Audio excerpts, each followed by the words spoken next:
Hi there, I'm Matt Donnelly, and you're watching Viper Bites here on the Vipers Network, and we are talking about 5 running backs that you need to buy now ahead of week number 8. So let's make sure we get into this, but first hit that like button, hit that subscribe button. Now, pitter patter, let's get at her, and let's talk about Tony Pollard, who is likely drafted to be your RB1 for your fantasy squads. You drafted him either late in the first or early in the second in all likelihood. He hasn't been terrible, but he hasn't been what you had envisioned him. He is the RB13 in PPR formats right now and is averaging 15.3 fantasy points per game. But fantasy managers, they expected more. We're a fickle bunch, let's be honest. We want more all the time. And this is where you can capitalize on a fantasy manager right now. Their fantasy greed, so to speak. When looking at fantasy points and expected fantasy points, Pollard has finished top 20 on 6 occasions and top 4 on 4 occasions. Yet, he has finished as a top 10 fantasy back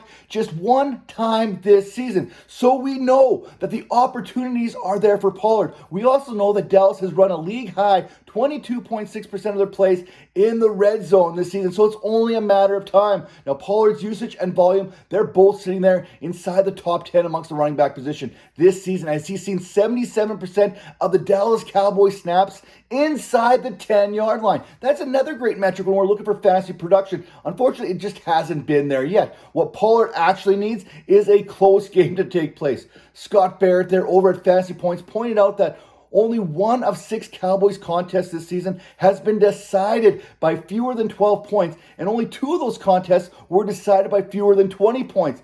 That is going to mess up any kind of game script you have going. I expect the Dallas Cowboys to get back to that 2022 game script that saw Pollard get more involved on the outside there. Get him in his open space and let him do his thing, as opposed to trying to run the ball up the middle as they have done this season. It's basically turned into running your head against a brick wall and hoping somehow you put your head through the wall. That's kind of what the Dallas Cowboys have been hoping for here with Tony Pollard. Maybe that's more of a Mike McCarthy type of offensive play calling thing. Now, another running back that you are getting in on here right now is Isaiah Pacheco. He's been one of those guys that I've been banging the drum for all season long. I've been hearing far too many people out there yelling, sell this Chiefs back. He's already peaked. No.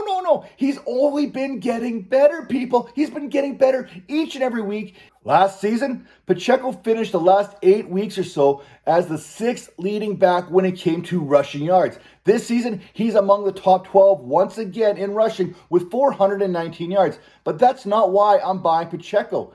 He caught 13 of 14 targets last season, and he's already caught 21 of 23 for 163 yards this season.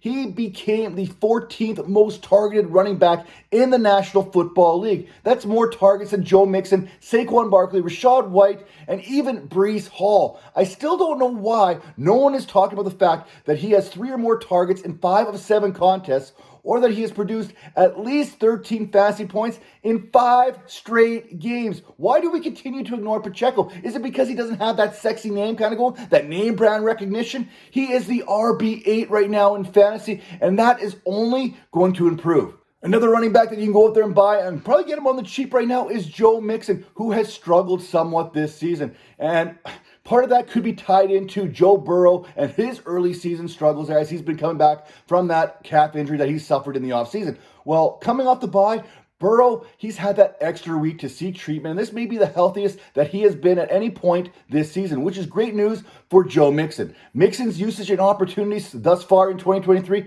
are more impressive than they were even a season ago, where he has seen his snap share go from 12th to 8th in the league, and his carry share has actually gone from 6th all the way up to a league best 79% this season, and his route share has stayed relatively the same in that 44 to 47% range. So why has he struggled to produce? That is the million-dollar question here, isn't it? According to my boy there over at Fantasy Points, Scott Barrett, the last 2 seasons, except for that one contest where he scored 5 touchdowns, Mixon has scored just 5 times on 14.7 expected touchdowns.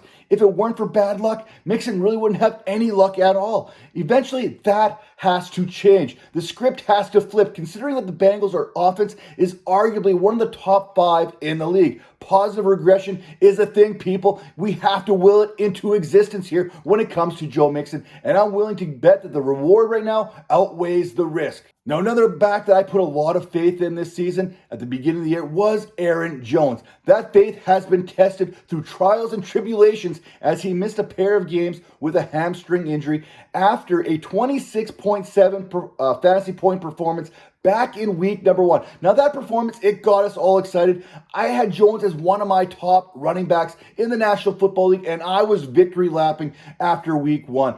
Wow, we cannot take anything for granted in fantasy because that came crashing back down to earth with a simple injury. He did return in week number 4, but he wasn't right. And then we had the Packers bye, and then Jones had another return in week number 7, but he saw only 11 touches, turning that into 35 rushing yards and 22 yards in the passing game against a Denver Broncos team that you should be lighting it up. I blame Matt LaFleur more than anything. How do you only give Aaron Jones 11 touches against the worst defense when it comes to defending running backs? Whew, okay, I gotta digress. I'm gonna get into some sort of tangent that's gonna take up all your time about how much Matt LaFleur has been ticking me off as of late. Now, managers holding on to Jones may be willing to let him go as their frustrations continue to mount and their need to win to stay in that playoff hunt begins to take off to a new level. Right now, like we talked about Joe Mixon, the reward to acquire Jones outweighs the risk as long as you understand that the production is still likely a couple weeks away. Again, this week he has been limited in practice, so after another dismal performance, which he could have this week, his price may be coming down even lower, and that is when you need to attack when it comes to the acquisition of Aaron Jones for your fantasy lineups. Another running back that I'm all in on is another one of my guys, and that is Saquon Barkley.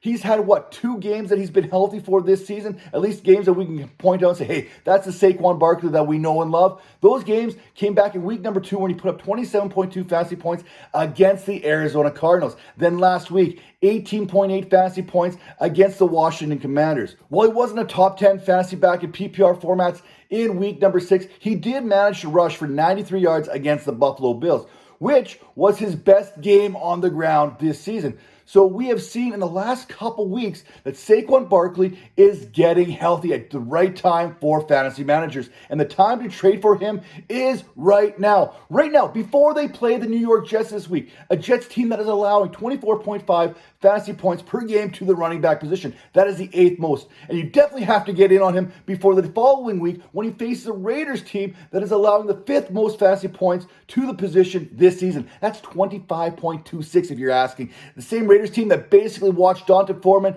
do Marcus Epps dirty. Epps may never be the same. Foreman had 2 touchdowns on the ground, 1 in the air. Full disclosure, I may or may not have Barkley as my number 1 running back before the season started. His points per game has him at RB9, so we have a little bit of work to do, but I feel pretty good about this one still.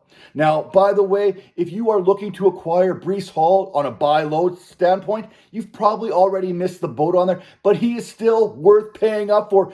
I have him as a top 3 running back the rest of the season, so you're going to get some bang for your buck one way or the other. And also, do not forget about those backs that teams have stashed away on the IR. I'm looking at you, Devin Achan, and you, James Conner. Teams that stash those backs may be looking for immediate help right now, so do yourself a favor. Help them by helping yourself, people. That's how you win those fantasy championships. You also win fantasy championships by tuning in to the Vipers Network each and every week. We'll see you next time.